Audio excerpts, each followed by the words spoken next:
अच्छा, एक क्वेश्चन आता है जेएनवी में जिसको बोलते हैं हम एनालॉजी। क्या बोलते हैं? एनालॉजी। एनालॉजी में क्या होता है कि जैसे क्वेश्चन फिगर बना रहा हूँ मैं, जैसे यहाँ पे लिखा मैंने 1, फिर लिखा मैंने 2, क्या लिखा? 12 लिखा। क्वेश्चन फिगर है। फिर मैंने यहाँ पे क्या किया कि 2 लिखा और यहाँ पे 1 लिखा। ठीक है। अब आपको कुछ इस तरह से क्वेश्चन फिगर बनी होगी कि आप यहाँ पे ना इसको प्रोपोर्शन बोलते हैं। क्या बोलते हैं इसको? प्रोपोर्शन। ये जो 4 बिंदु होते हैं ना, इसको बोलते हैं प्रोपोर्शन, और ये जो 2 बिंदु होते हैं इसको बोलते हैं रेशो। क्या बोलते हैं? रेशो। फिर यहाँ पे लिखा 1:4, तो क्या आप बताएंगे कि यहाँ पे क्या होगा? तो मैं आपको बता देता हूँ कि एनालॉजी क्या होती है। क्या होगा? नो। देखो, तो देखिए क्या होता है एनालॉजी। क्या होती है एनालॉजी में? क्या होता है कि ए वाला इस वाले से, ए जो वो हमारा आया है, मतलब इसका रिलेशन जो इससे था, ठीक है, वही रिलेशन जो वो इसका इससे होना चाहिए। तो आपको पहले क्या करना है कि इसको ध्यान से देखना है कि इससे ए कैसे बना, फिर उसी पैटर्न से आपको इससे ए बनाना है। अब आंसर फिगर में कुछ भी हो सकता है, जैसे कि, तो आप बताओ जरा क्या होगा। इसको देखो पहले ध्यान से कि इससे ए कैसे बना, और उसी सेम पैटर्न में वो जो सेम रिलेशनशिप है जो एग्जिस्ट कर रहा है दोनों में, वही सेम रिलेशनशिप इसका इसके साथ होना चाहिए। बताओ जरा क्या होगा? 1:4 का क्या बन जाएगा?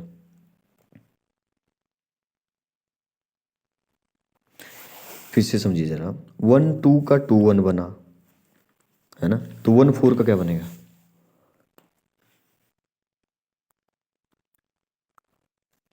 1:2 से ना 2:1 बना, तो 1:4 से क्या बनेगा? 24। नो, 24 कहाँ से आ गया यार?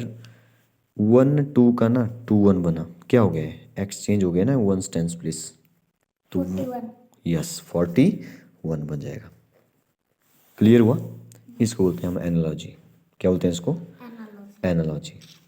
मतलब आपने जो रिलेशन यहाँ पे था इन दोनों के बीच में, वही सेम रिलेशन यहाँ पे भी एग्जिस्ट होना चाहिए। इसको बोलते हैं एनालॉजी। चलो पता है एनालॉजी क्या होती है? तो इस टाइप के आपको 4-5 क्वेश्चन आएंगे पेपर में। चलिए एक क्वेश्चन मैं आपको और देता हूँ, अब आप बताइए ज़रा।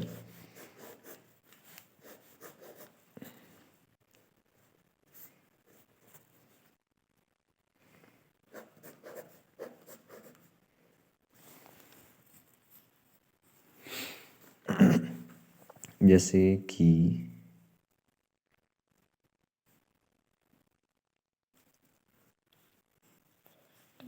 ए लिखा मैंने, फिर मैंने यहाँ पे टी लिखा, और यहाँ पे मैंने एस लिखा, ATS। ठीक है, यहाँ पे बन गया,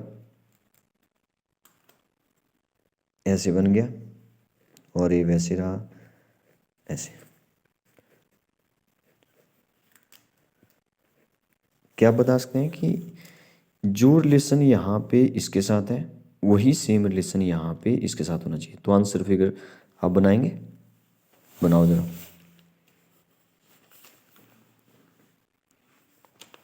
ठीक है। जेड।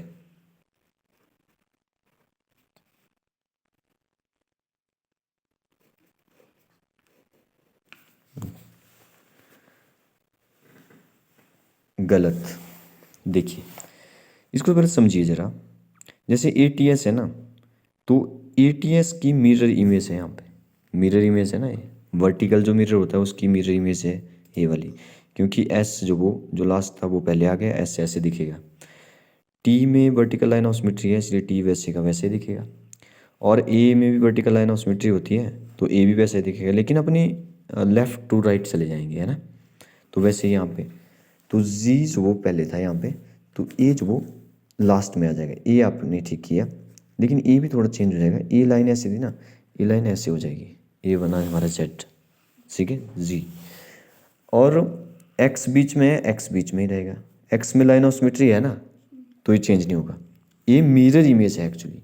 इस मिरर इमेज से रिलेटेड अलग से क्वेश्चन आते हैं, लेकिन मैंने यहाँ पे एनालॉजी में इसको बताया, ठीक है। अब क्या बचा? P ऐसे था ना, P ऐसे हो जाएगा, तो ए बनेगी इसकी मिरर इमेज। तो इसको भी एनालॉजी बोलते हैं। एनालॉजी में ऐसे क्वेश्चन भी आ सकते हैं। ये पूछ रहा है कि जो रिलेशन इसका इसके साथ है, तो क्या रिलेशन है इसका इसके साथ है? मिरर इमेज है ना, ये वर्टिकल मिरर इमेज है, तो यहाँ पर भी वर्टिकल मिरर इमेज बनानी है फिर। क्लियर?